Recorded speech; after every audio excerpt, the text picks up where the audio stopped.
পুরোদমে Israel Iran Hezbollah যুদ্ধ চলছে। জানিয়ে দিব আমাদের হাতে থাকা সর্বশেষ গুরুত্বপূর্ণ আপডেট আন্তর্জাতিক সংবাদ। শুরুতেই জানিয়ে দিব দেশের মাটিতেই পড়ল ইসরায়েলের মিসাইল। ইরাক থেকে ড্রোন হামলা চালানো হয়েছিল, আর সেই ড্রোন ভূপাতিত করতে ইন্টারসেপ্টর মিসাইল ছুড়ছিল ইসরায়েল। কিন্তু ওই ড্রোনটি ইসরায়েলের দক্ষিণ অঞ্চলীয় রিসোর্ট সিটি এইলাতে গিয়ে আঘাত হানে, আর ড্রোনটি ধ্বংস করতে ছোড়া ইন্টারসেপ্টর মিসাইলটিও পড়ে ইসরায়েলের ভিতরেই। এরপর জানিয়ে দিব বাইডেন তৃতীয় বিশ্বযুদ্ধ চায়, ট্রাম্প পুত্রের বিস্ফোরক অভিযোগ। মার্কিন প্রেসিডেন্ট জো বাইডেনের বিদায়ী সময় নেওয়া এক বিতর্কিত সিদ্ধান্ত গিয়ে তোলপাড় শুরু হয়েছে। রাশিয়ার ভূখণ্ডে হামলার জন্য ইউক্রেনকে দূরপাল্লার মার্কিন ক্ষেপণাস্ত্র ব্যবহারের অনুমতি দেওয়ার খবরে ক্ষুব্ধ হয়েছেন নবনির্বাচিত প্রেসিডেন্ট ডোনাল্ড ট্রাম্পের বড় ছেলে ডোনাল্ড ট্রাম্প জুনিয়র। এদিকে যুক্তরাষ্ট্রের যুদ্ধবিরতি প্রস্তাবে রাজি হিজবুল্লাহ। ইসরায়েলের সঙ্গে যুদ্ধবিরতির বিষয়ে যুক্তরাষ্ট্রের দেয়া প্রস্তাবে কিছু মন্তব্য সহ সম্মতি দিয়েছে লেবানন ও হিজবুল্লাহ। সোমবার 18 নভেম্বর দেশটির এক শীর্ষ কর্মকর্তা বার্তা সংস্থা রয়টার্সকে এই তথ্য জানিয়েছে। এরপর জানিয়ে দিব রাশিয়া ও ইরানের উপর নতুন নিষেধাজ্ঞা যুক্তরাজ্যের। রাশিয়া ও ইরানের উপর নতুন করে নিষেধাজ্ঞা আরোপ করেছে যুক্তরাজ্য। আন্তর্জাতিক রাজনীতিতে উত্তেজনার পারদ আরও বাড়িয়ে দিয়েছে নতুন করে এ নিষেধাজ্ঞা। এবং সর্বশেষ জানিয়ে দিব সৌদিতে 21,267 জন প্রবাসী গ্রেপ্তার। সৌদি আরবে 21,267 জন প্রবাসী গ্রেপ্তার করেছে দেশটির পুলিশ। তাদের বিরুদ্ধে আবাসন, শ্রম ও সীমান্ত আইন ভঙ্গের অভিযোগে রয়েছে। গ্রেপ্তারকৃতদের মধ্যে 18,508 জন পুরুষ এবং 2,759 জন নারী। খবর গালফ নিউজের। রোববার 17 নভেম্বর এক বিবৃতিতে সৌদির স্বরাষ্ট্র মন্ত্রণালয় জানিয়েছে, সরকারের অন্যান্য সংস্কারের সঙ্গে সম্মতিভাবে গত 7 নভেম্বর থেকে দেশজুড়ে বিশেষ অভিযান শুরু করে পুলিশ। এ সময় 11,660 জনকে আবাসন আইন ভঙ্গ, 5,285 জনকে সীমান্ত বিধি ভঙ্গ এবং 3,232 জনকে শ্রম আইন ভঙ্গের দায়ের গ্রেপ্তার করা হয়েছে। প্রিয় দর্শক, এতক্ষণ শুনছিলেন সংবাদ শিরোনাম, এরপর বিস্তারিত। তবে তার আগে বন্ধু জানিয়ে দিন আপনি কোন স্থান থেকে আমাদের সংবাদটি দেখছেন এবং শুনছেন। জানিয়ে দিন এই সংবাদ সম্পর্কে আপনার মূল্যবান মতামত। আর বন্ধু, গাজা যুদ্ধে আপনি যদি নিরীহ ফিলিস্তিনিদের ভালোবেসে থাকেন তাহলে কমেন্টে ইয়েস লিখে বিশ্ববাসীকে জানিয়ে দিন। আর আপনি যদি আমাদের চ্যানেলে নতুন হয়ে থাকেন তাহলে ভিডিওটি দেখতে দেখতে চ্যানেলটি সাবস্ক্রাইব করে রাখুন, যাতে করে আমাদের পরবর্তী সংবাদগুলো সবার আগে আপনার কাছে পৌঁছে যায়। এবারে বিস্তারিত।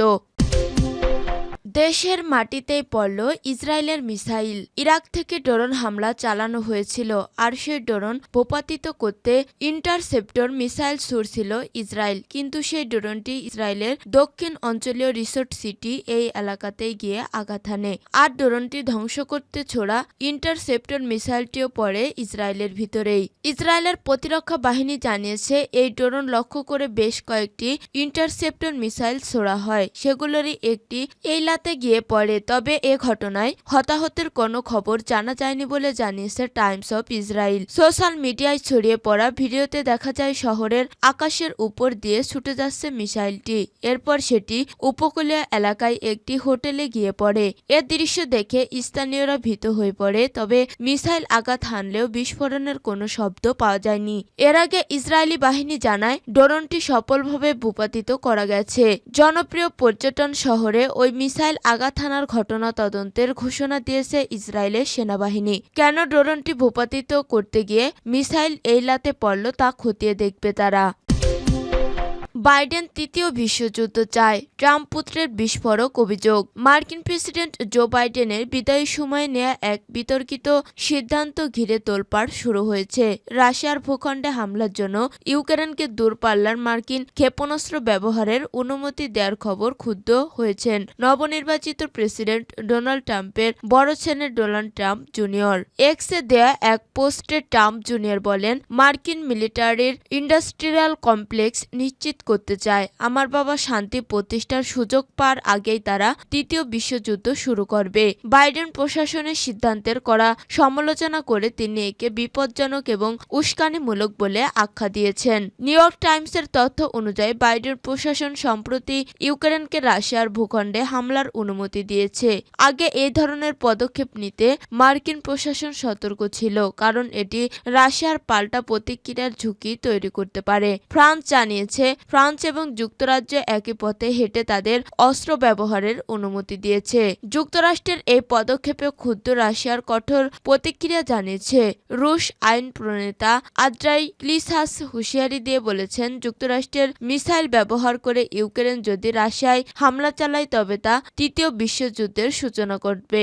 এদিকে বাইডেনের এই সিদ্ধান্তে মার্কিন রাজনীতিতে তীব্র বিতর্ক সৃষ্টি হয়েছে। ডেমোক্রেটদের মধ্যে এ নিয়ে বিরোধ দেখা দিয়েছে। ট্রাম্প পুত্রের বিস্ফোরক মন্তব্য এবং তার করা ভাষার সমালোচনা মার্কিন অভ্যন্তরীণ রাজনীতিতে উত্তেজনা আরও বাড়িয়েছে। বিশ্লেষকরা মনে করছেন, বাইডেনের এই পদক্ষেপে শুধু রাশিয়া ও ইউক্রেন যুদ্ধকেই নয়, বৈশ্বিক স্থিতিশীলতাকে বিপণন করতে পারে।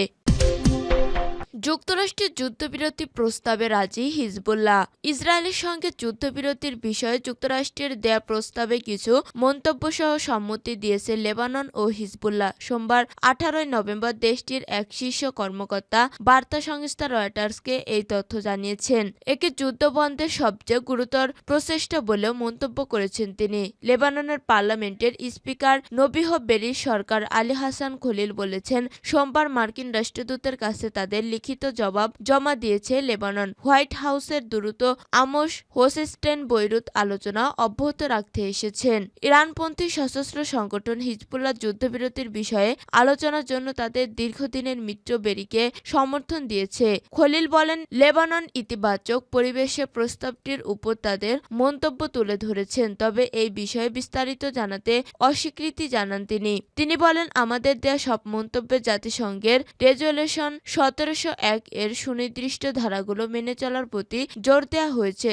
খলিল মূলত 2006 সালে হিজবুল্লাহ ও ইসরায়েলের মধ্যে যুদ্ধবন্ধে পাশ হওয়া জাতিসংঘের নিরাপত্তা পরিষদের রেজুলেশন 1701 এর কথা উল্লেখ করেছেন। এই প্রস্তাবে লেবানন ইসরায়েল সীমান্ত ও লিটানি নদীর, যা সীমান্ত থেকে প্রায় 30 কিলোমিটার উত্তরে অবস্থিত মধ্যবর্তী এলাকায় হিজবুল্লাহর যেকোনো সশস্ত্র উপস্থিতি নিষিদ্ধ করা হয়েছে।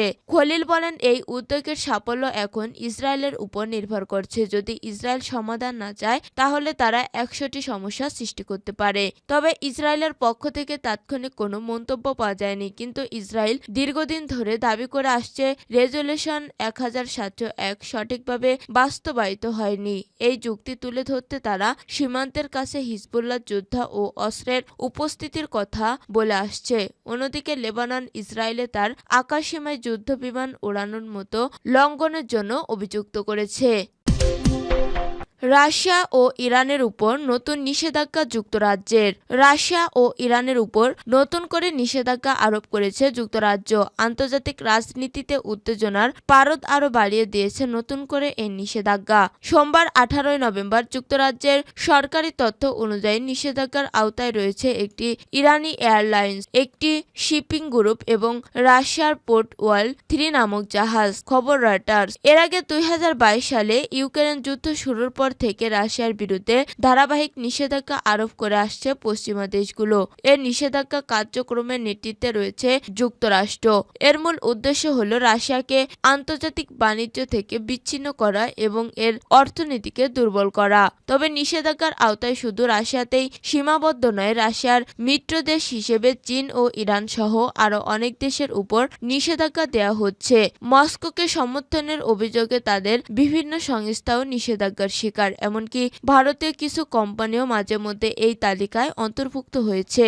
এদিকে নিষেধাজ্ঞা দেওয়ার পাশাপাশি পশ্চিমা দেশগুলো ইউক্রেনকে বিপুল অর্থ ও সামরিক সহায়তা প্রদান করে আসছে। তবে সাম্প্রতিক মার্কিন নির্বাচনে রিপাবলিকান প্রার্থী ডোনাল্ড ট্রাম্পের জয়লাভের ফলে ইউক্রেনের জন্য এই সহায়তা নিয়ে অনিশ্চিত তৈরি হয়েছে। এ অবস্থায় ইউক্রেনের প্রেসিডেন্ট ভলোদিমির জেলেনস্কি যুদ্ধবন্ধের আগে চেয়ে নমনীয় অবস্থান নিয়েছেন এবং শান্তিপূর্ণ সমাধানের দিকে এগোতে চেষ্টা করেছেন। যুক্তরাজ্যের এই সিদ্ধান্ত নিয়ে বিশ্লেষকরা বলছে, যুক্তরাজ্যের এই সিদ্ধান্ত বৈশ্বিক অঙ্গনে নতুন চ্যালেঞ্জ তৈরি করবে এবং নতুন নিষেধাজ্ঞার ফলে রাশিয়া ও ইরানের উপর আন্তর্জাতিক চাপ আরও বাড়বে। এটি তাদের অর্থনীতি এবং কূটনৈতিক অবস্থানকে দুর্বল করতে পারে। তবে এই পদক্ষেপ আন্তর্জাতিক বাণিজ্য ও কৌশলগত সম্পর্কেও বড় ধরনের প্রভাব ফেলতে পারে।